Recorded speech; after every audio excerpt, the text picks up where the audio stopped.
Well, guys, I'm back, and I had to take me like a month-long break. I didn't mean for it to be a month, but I felt like I really needed that break, and for personal reasons. But I'm back, and I'm here to talk about the Black Phone. Now, the Black Phone 2 comes out this October.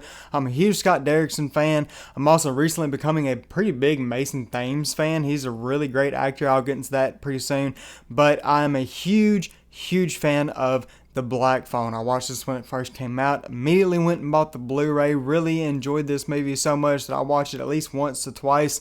I think the year that it came out, I watched it almost 3 times that year. So this is a really good one. It is one of my favorites, especially within the past 10 years. And if you're not familiar with the way I do these videos, I basically give you my positive thoughts of the movie. Then towards the middle of the video, I'll give you more of my mixed feelings on how I might feel about it. And then towards the end, I'll give you my negative thoughts about the film, what I didn't like at all, or what I maybe just didn't like more than other things. And I will wrap it up with my overall thoughts. So please stick around to the end of the video for that. Starting off with the positives immediately, Mason Thames. Now, Mason Thames is a pretty great teenage actor. I absolutely love him in this film, but also, like last night, I watched a movie that came out maybe a year or two ago called Monster Summer with him and Mel Gibson.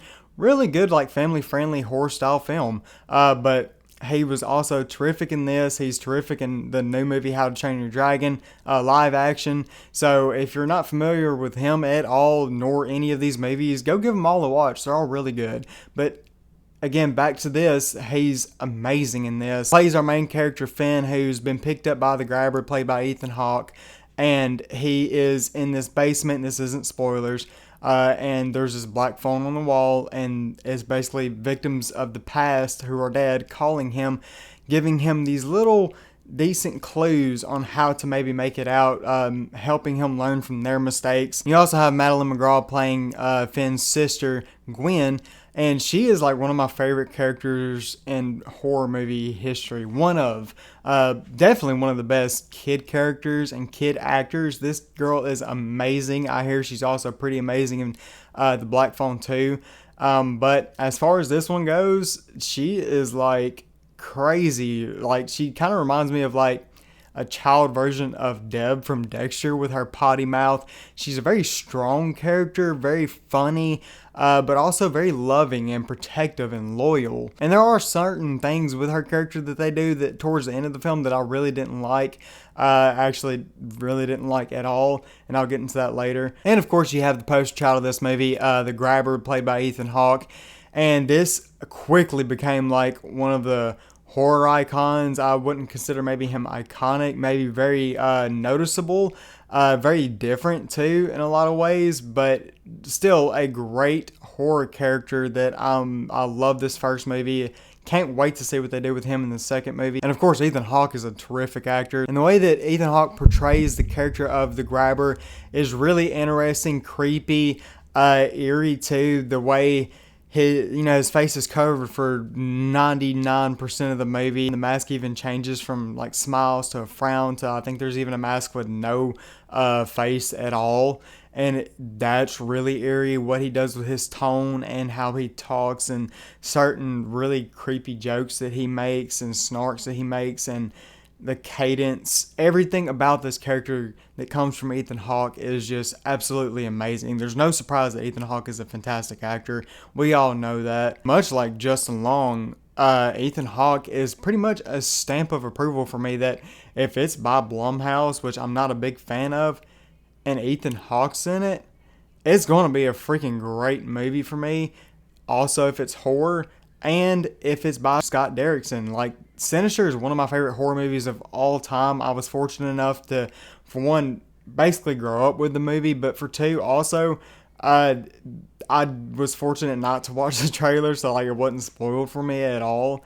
And I really loved that movie. I loved Ethan Hawke and Sott Derrickson's direction in that movie. And it's no different here. And obviously they have a relationship built. They both trust each other, so that's also pretty important when your actor trusts the director.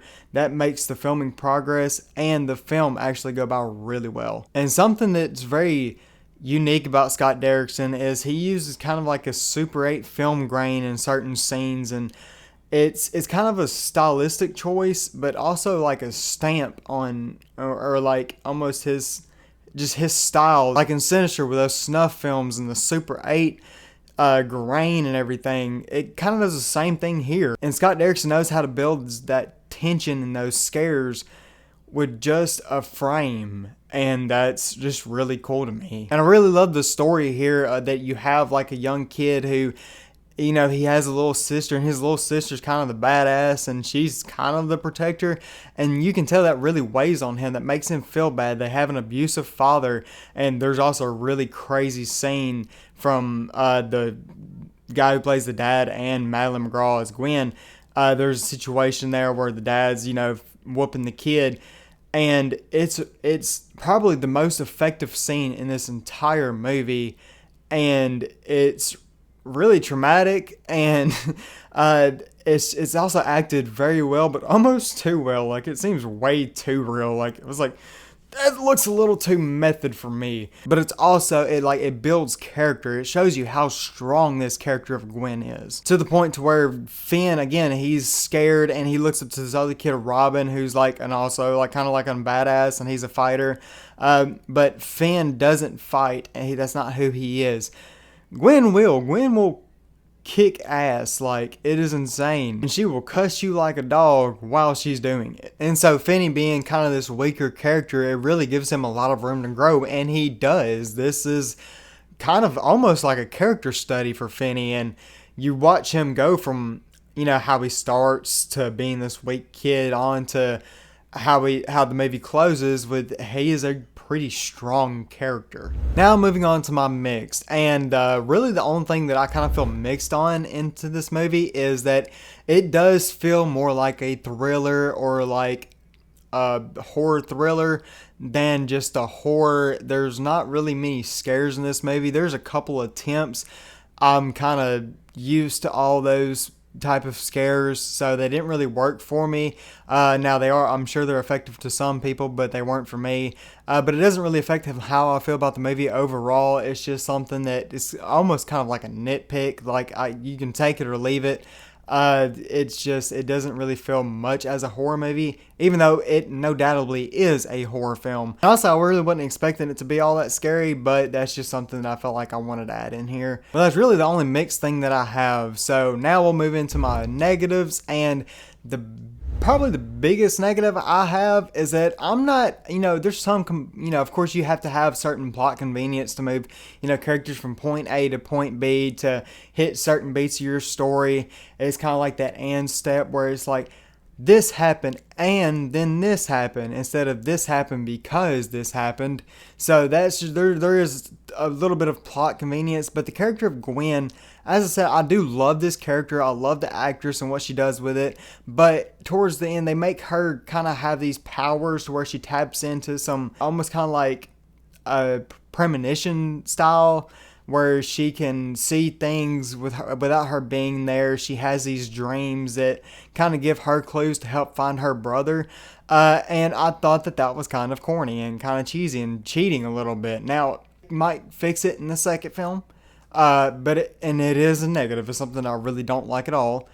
But it's not a huge negative that really weighs down the movie a whole lot for me. But as grounded as the main story is throughout, you know, 3/4 of this movie, in the last quarter of the movie, it does take some really crazy swings that feel almost jarring, that kind of come out of nowhere. Now, they do implement this into her character early on in the film, so that doesn't really come out of nowhere.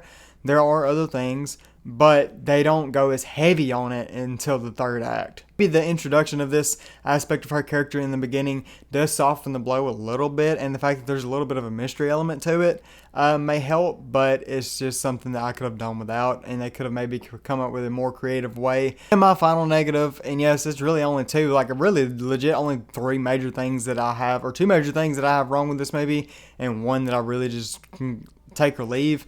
But my last negative is going to be the father. Now, the father character I get is there to help build the characters, make the characters stronger of Finney and Gwen, and make their bond even stronger, especially when they're farther away and Gwen's having to kind of deal with this on her own. But the focuses that they give to the father, I like towards the end, they give him a certain arc, and I don't feel like it's earned, nor does it feel real, like, at all. And, you know, I don't know if that's the writing, the acting, the way that maybe Sott Derrickson may have directed this actor into this character. I don't know, but it was a pretty big issue for me. And for it to be the final note that the movie ends on, I didn't care for it at all. But overall, guys, I thought that this was a really good horror movie, a really good entry into this, I guess, what's now going to become a franchise. I did have kind of mixed feelings about that, about them making a sequel to this, considering how this movie is. I thought this would have been a perfect standalone movie. But now I'm kind of excited. A little, you know, horror in me is just wanting it now. So please let me know what you thought about this movie. I really did love it. Again, I watch it at least once a year, but at the most, maybe even 2 to 3 times. I'm a Sott Derrickson fan. I love everything that Mason Thames does with his character, everything that Madeline Mcgraw does with her character, style and the substance of this movie, how they don't overcome each other, I thought was amazing. And it really is just a really fun time, if anything. So if you haven't seen The Black Phone, please go and watch it, and then join all of us to watch it in October with The Black Phone 2. Like I said, I apologize for taking the long break that I took. I'm trying to stay more consistent with that. Make sure you follow all of my social medias. They'll all be linked down in the description below. If you want more reviews like this, or even if you have movies that you don't think I've seen or you just want a review from me from, please recommend them down in the comments below. I would really like to do those for you. I hope you enjoy watching this video just as much as I enjoy making it for you, and I'll see y'all next time.